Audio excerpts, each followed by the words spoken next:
Ladies and gentlemen, welcome to a brand new episode of the No I.D podcast. I have here someone that went from athlete to chiropractor. He is a Virginia native as well, too. So we actually got somebody in the area. If you haven't seen his video, if you haven't seen the clip, he is the youngest black person to open up his own practice before 35. The Handydoc himself, the handyman. Yeah. Anybody who's from that area who anything about track, they know about the handyman. If not me, they probably know my little brother. He played basketball. So one of us, either me, my brother, or my sister, one of them, if they pay attention to anything sports related, they'll know about one of them. So I just want to give you your flowers for stepping out there.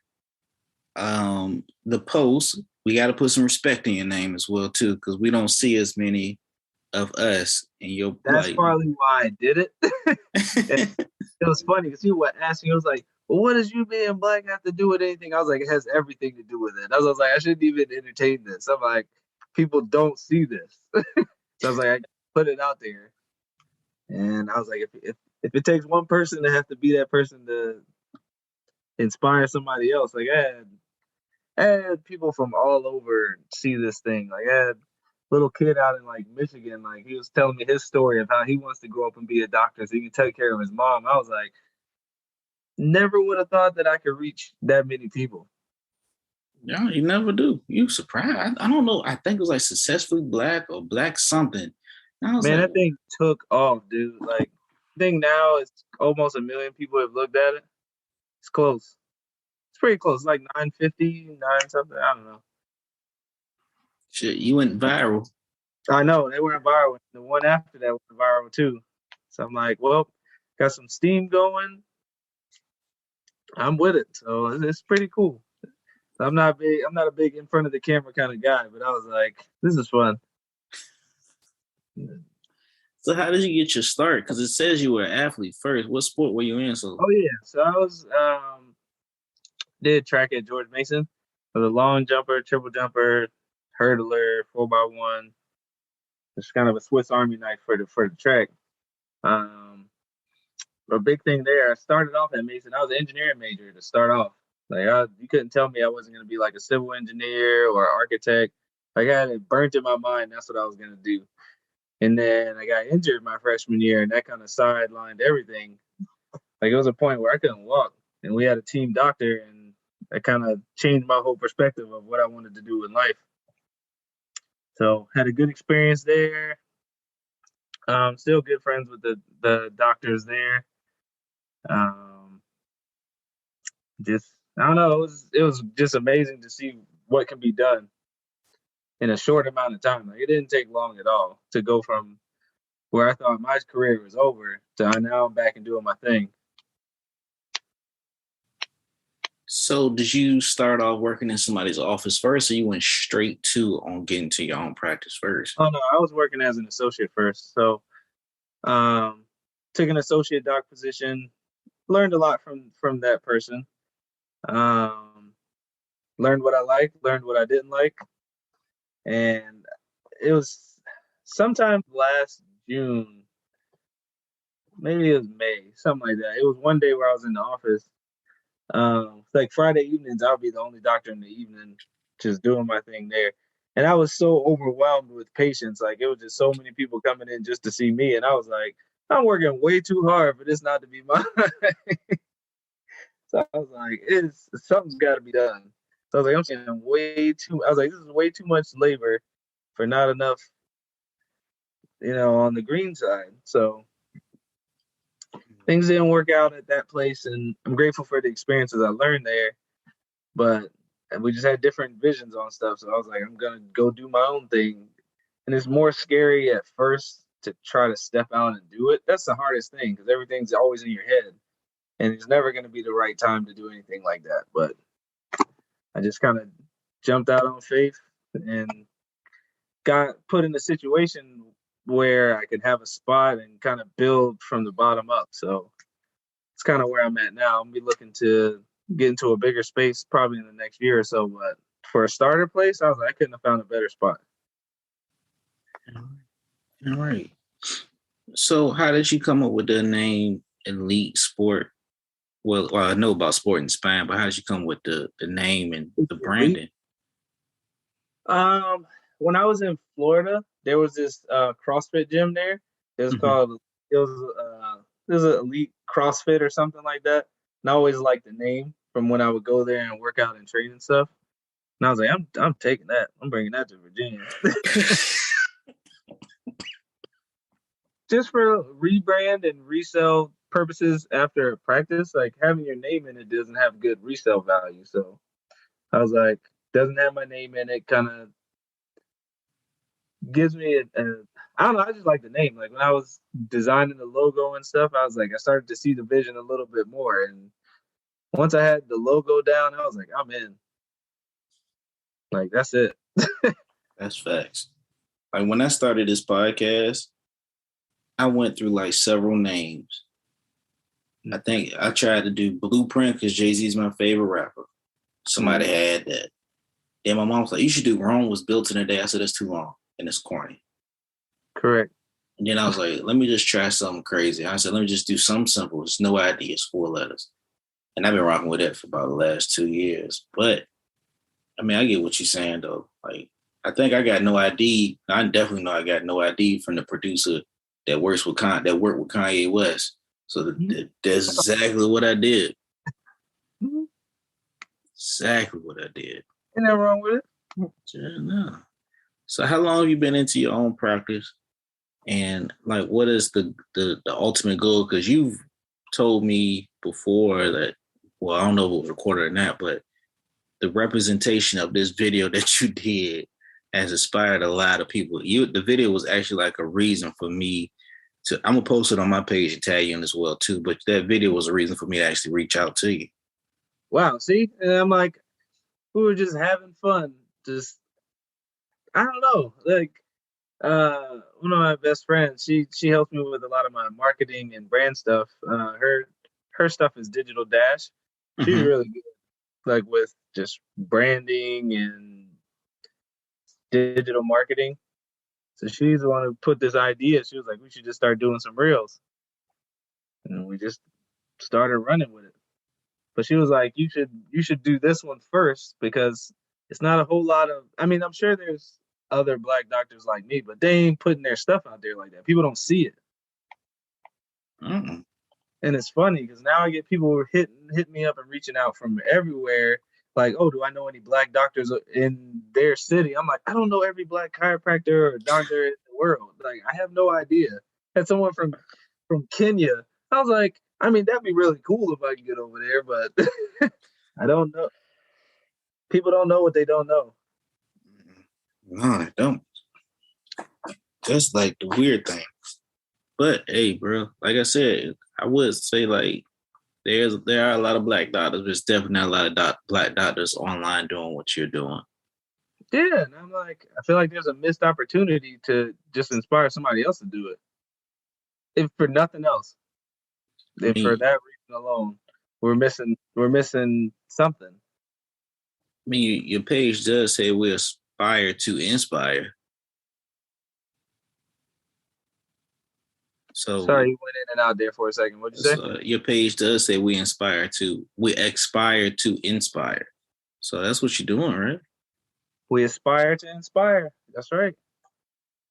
It's funny, from the video, there was a dad that hit me up. He said his son wants to get into my field as well. And he was like, he wants to come meet me and kind of hear my story. I was like, yeah, come on down. I don't care. Like, that's what it's about.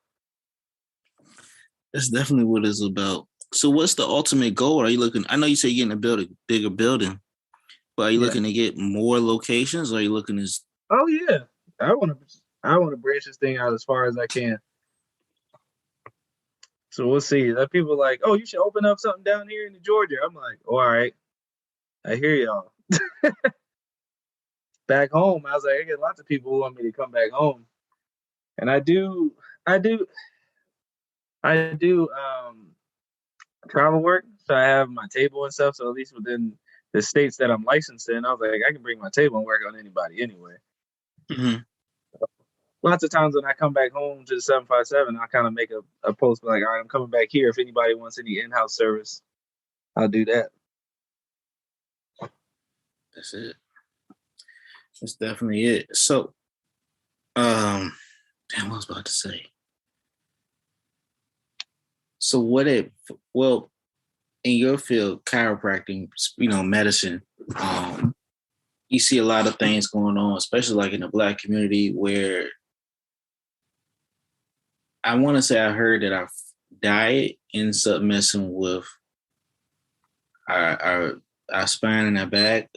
I just heard about this. As crazy as it sounds, also putting your wallet in your back pocket.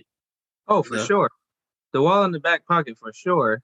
Because what it does is it boosts up one side of your hip versus the other one when you go to sit down, especially if you got a fat wallet. Oh, Yeah, then I'm good. I'm like, if you just take your fist and just kind of put it under one hip and just sit on it for like 10 seconds, it won't have a big issue on it. But you do that for an hour, 2 hours, 4 hours. Like people who work, they'll go a whole shift with it in their back pocket. And that little change over a long amount of time starts to turn into something, especially when you start to snowball it to a couple days, couple weeks, couple months. Then you got a problem. Because it's kind of like your sink, like your faucet. You plug it, right? You put the stopper and you just let the water run. It's not overflowing at the beginning. It's not a big deal. But if it keeps running and it keeps running, it's eventually going to get to the point where it becomes an issue. What other issues have you seen with the spine and the back, or just in general? Ooh, I see lots of things. So, I mean, just people with scoliosis, you see that all the time. That's on a daily basis. Um, Being at everybody's home for working on the computer, get a lot of back pain, neck pain, headaches. Some people having like numbness and tingling either to the arms or to the legs. Um, get some people with acid reflux issues, constipation, uh, restlessness, or just not getting deep sleep. So things you wouldn't think of directly affecting um, the spine, but I see a lot of very different things. But what I tell all of them, I'm like, your body's smart. Like your body, you cut yourself on your arm. I ain't got to tell you to heal. It'll heal on its own. And so I'm like, I don't heal anything. Like your body's smart. I just help. That's what I try to tell people. I'm like, this is a two-way street. Like I'm gonna do my job to help put you in the right situation. But I give my patients homework, and I'm like, you're gonna do this because I'm like, you're gonna be a part of your care because you're only gonna heal as fast as you want to. Let me rewind a little bit. Constipation and acid reflux contribute to back and spine problems. So you gotta think everything's controlled by nerves, right? Mm-hmm. What happens when the signal isn't getting to where it needs to go as clear as it needs to? Like different areas. So acid reflux, usually they'll have something wrong around like the upper part of their back, so around T3, T4. I've seen it where I do a couple adjustments there, and people who have acid reflux on the daily, you start to see their symptoms start to reduce. Constipation, I know I see it with a lot of younger patients, like babies or like young kids, if they aren't going as regular. Um, Looking at some different areas, either in their sacrum, which is like that bottom part, or their low back. Like they're doing what they need to do. They're doing their business like shortly after that. So I'm like, it goes way deeper than just back pain, neck pain, headache, nerve stuff. I'm like, it's it's more on controlling the nerves. I'm like, if you can, what I tell people a lot, I'm like, it's like a water hose, right? When the water comes out the hose, it just goes and kind of goes where it needs to go. But if you put a little bit of pressure on it, what happens? It starts to spray out, right? Mm-hmm. Same way with our nerves. Like any type of thing that hangs up um, will cause that signal to be different. Goes both ways. So the signal going down is different, and the signal coming back is different. and our body get like it adapts to different things. Like anybody who sleeps funny on a couch can attest to that. So I'm like, you sitting weird for a while, and then you start to get back pain. Yeah, I learned something new today.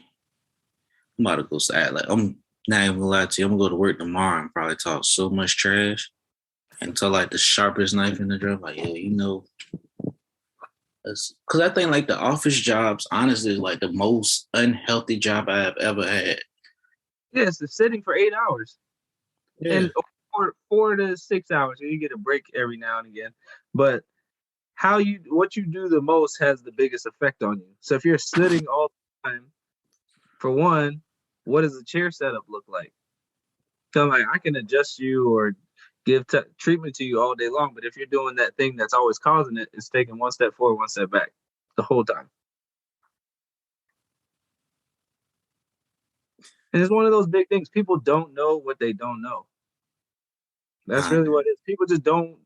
People do, people want someone to tell them what to do, or they want to take a magic pill in order to fix something, and that's not how this works. Yeah, this ain't the mix. You can't take the red pill or the blue pill. Correct. Yeah. And I'm like, I don't know. I'm telling people, I'm like, I was like, I'm not Jesus. I'm not God. Like, I'm not a magic man. Like, I'm in a science. Like, I'm gonna do my thing, and it has certain results that come with it. That's it. And I'm like, you have to do your job if we're gonna. It's a two-way street.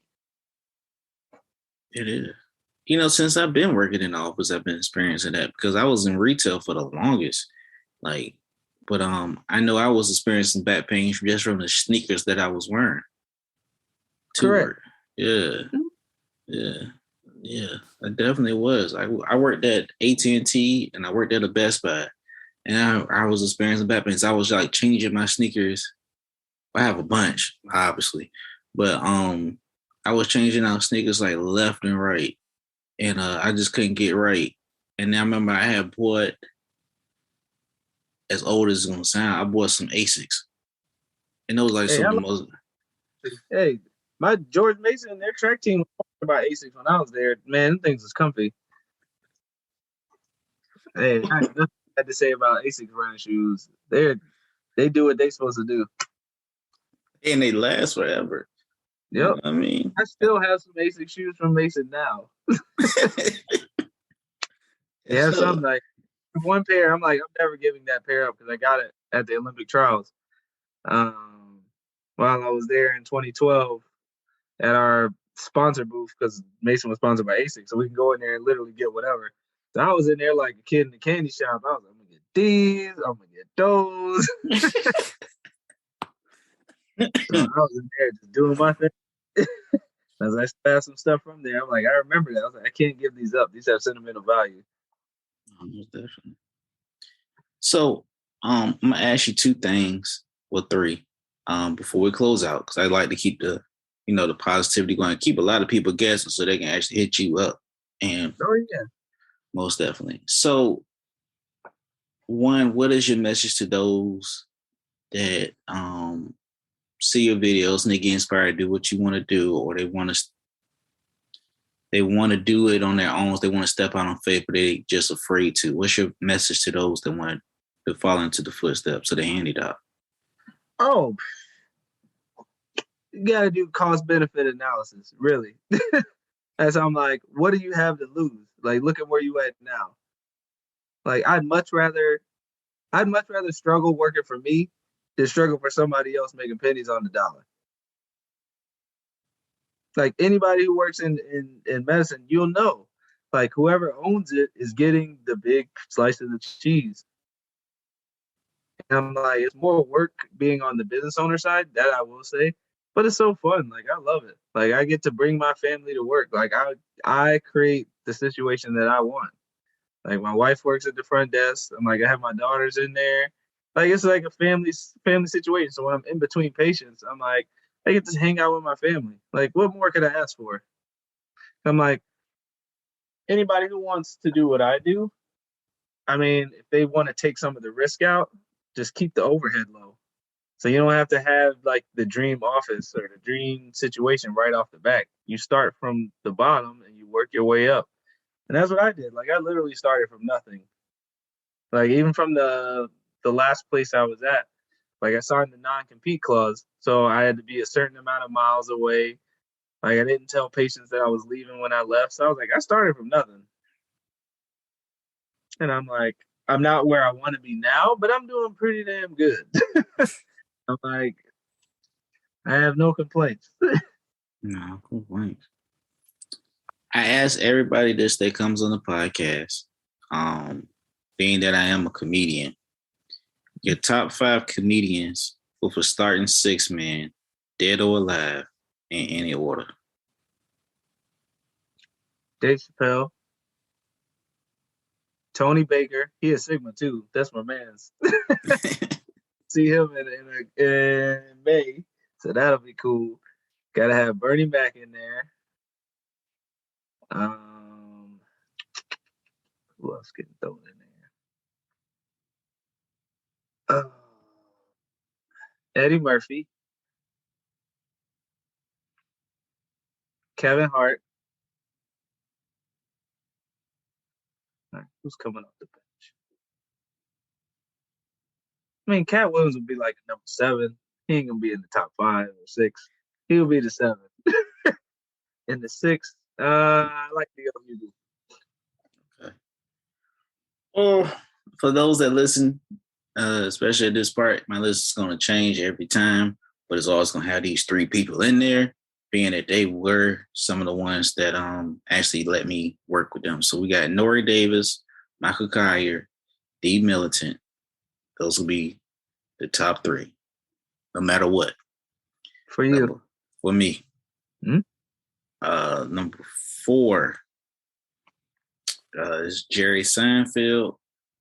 5. I don't know if you see my comment. I'll send you a clip, but it's pretty similar to Jerry. I'm gonna keep it honest with you. I'm pretty similar to Jerry.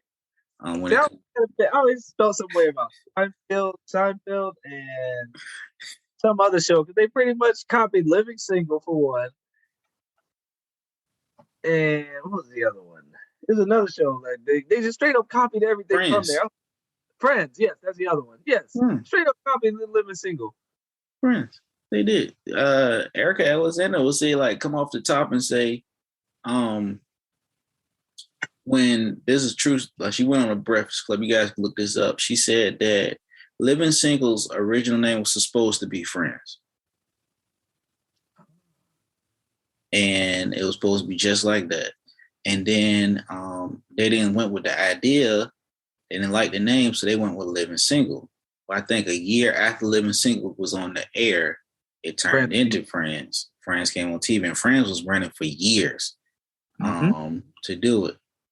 Seinfeld was a show about nothing. But Seinfeld will tell you in his stand-up that his mentor in comedy, a lot of people think it's like Larry David. It was actually George Wallace. Okay. So but you know, it's very observational. So you'll see him do that. But I think, let me just say this too. Living Single was a great show. Martin was a great show. But with Martin, when they got rid of the Mr. Otises and the Roscoes and the Kung Fu Dragonfly Jones, I thought the show was like, damn, like that was like the attraction. Yeah, they took it away. Yeah. And then when it came towards Living Single, when Kim and Overton got married and they moved Kim out the house. Yeah, that was it. Show's over. There ain't nothing else to talk about. Like, the show's over. You split up the main cast. Like, nah. And she's going viral now because she's saying that Fox would give the green light to black shows just so they can put on. And they kicked them off once they got popular just to get to the white shows. And Fox hasn't really been the same, honestly. Yeah, but they usually put out some of the more egregious shows. Like, wasn't Family Guy and American Dad on there for a little bit. Yeah, they were. But I never was a fan of Family Guy. I damn sure wasn't a fan of them. American American Dad. Dad or Bob's Burgers. What about you? Or the Cleveland Show, the spinoff. I never watched it. Oh man, Cleveland Show. That's just all black people, very much. That's a It, spinoff of Family Guy. it is. And I remember I was following it was American Black Film Festival, and we found out that I think the voice of somebody up there that was voicing one of those Cleveland characters was white. I don't know if it was the main character or the son, but somebody was white. And they said, I'm stepping down. I think it was after the George Floyd incident. I'm stepping down so that way black voices could be heard or something. I was like, what? That's huge. Yeah. Unfortunately, man, I study comedy and all that stuff all day long, bro. So I can sit here and talk to you about every stand-up special or comedian or something. Just, I don't know. That's just what one of my mentors, D. Millington, used to push before he passed was like, you need to know your stuff.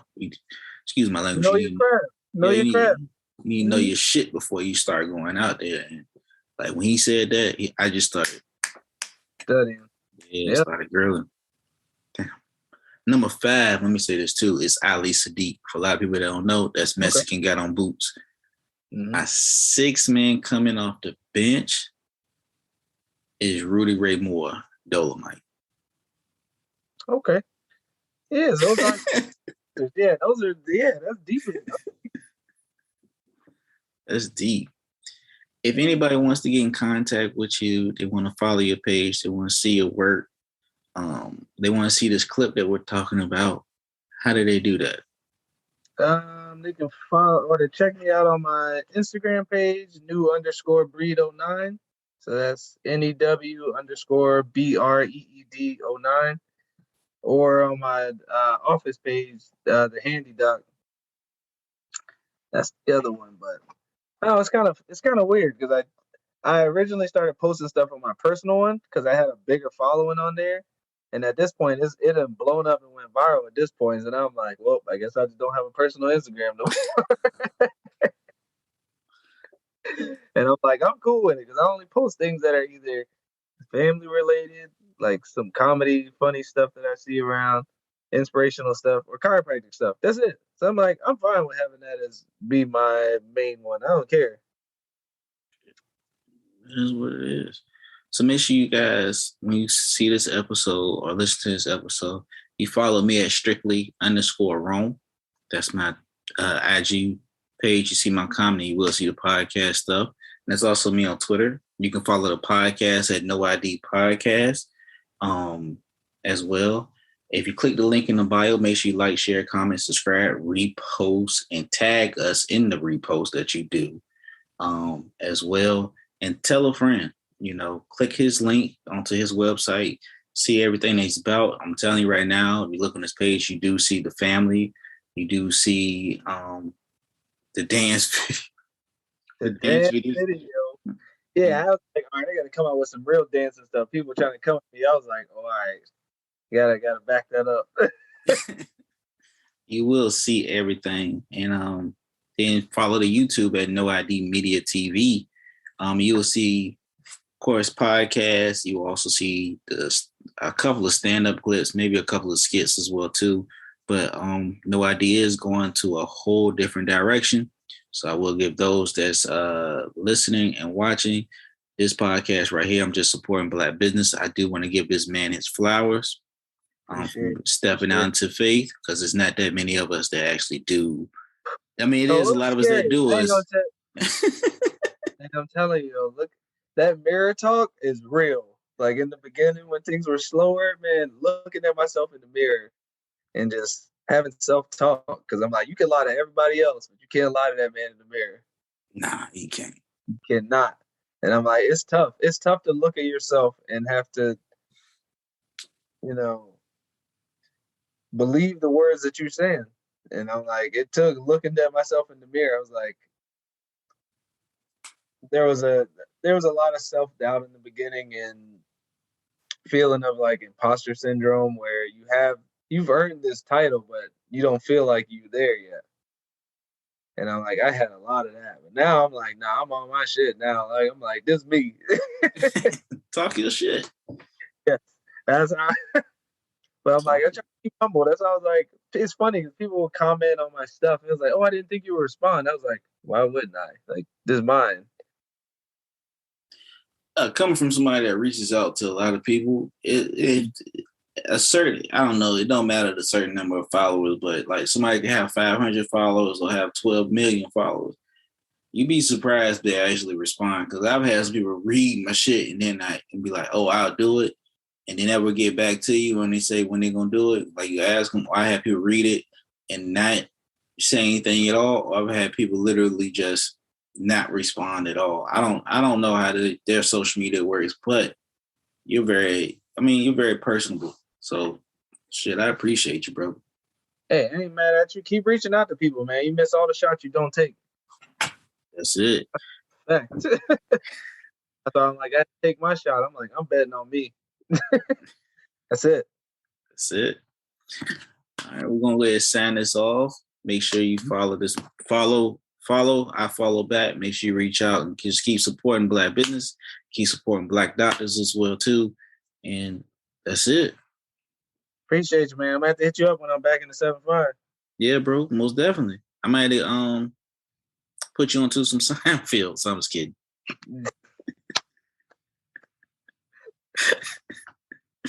My man, appreciate you, bro. I appreciate you.